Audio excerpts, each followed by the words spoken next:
Well, our next movie is a realistic war picture called Platoon. Set during the height of the Vietnam conflict in 1967 and 68, it centers around the experiences of a college dropout who's volunteered for combat as an Army foot soldier. Charlie Sheen stars, and in this scene, during his first week over there, he writes to his grandmother back home. His letter has an old but poignant message.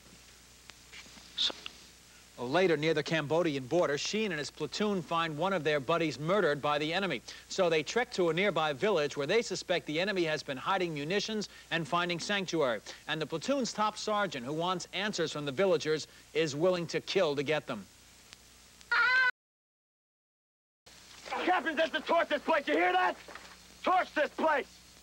Platoon is a devastating saga of young men in war, living moment to moment. In fact, this story of one Army grunt's harrowing experiences is, I think, the red badge of courage of Vietnam. The combat sequences are so terrifying, so convincing, that you almost get the sense of the real thing, of impending death at any instant. Sheen's growing disenchantment with the war and the senseless brutality he sees on both sides is a powerful dramatization of that divisive era.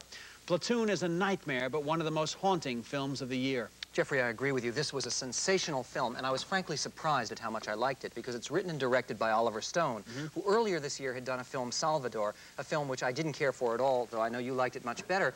And the reason I like this one so much more is because it's so much more a human film. It's not preachy. It's not a political melodrama. It focuses on the individual human beings very effectively. Perhaps because it's autobiographical. That's what Stone did. He dropped out of college and enlisted as an Army grunt. And you also get the sense of the cheapness of life and also of Sheen, the Stone character, loathing what he's becoming, finding himself able to kill on command, doing things that would have horrified him only 6 or 7 weeks before. But what works so well in the film is the taste, the smell, the sights. The photography is devastatingly good. The music that's used, they use Samuel Barber's Adagio for strings, and they use it beautifully to heighten the tragedy of what's going on in this motion picture. I think there are some flaws in it. It's a little bit melodramatic at points where they do a sort of crucifixion scene with a good guy sergeant in slow motion and he's falling over. But with those reservations aside, it's a tremendous movie. That's a small price to pay for this picture, Michael. You know, this is Sheen's 4th movie this year, and his father, Martin Sheen, was in Apocalypse Now. This one is a much better picture. It doesn't go off on a tangent the way that movie did. I think it's the best movie made about Vietnam to date. I absolutely agree with you. Much better than Apocalypse Now and better than Deer Hunter, precisely because it's so focused on the reality and doesn't try to use Vietnam as a metaphor or fantasy or something else. Focuses on the war. The life of a grunt was to advance and to kill anybody in his way and to advance and to rest and advance, and that's what goes on in this movie. It's difficult to endure. There are several brutal sequences like that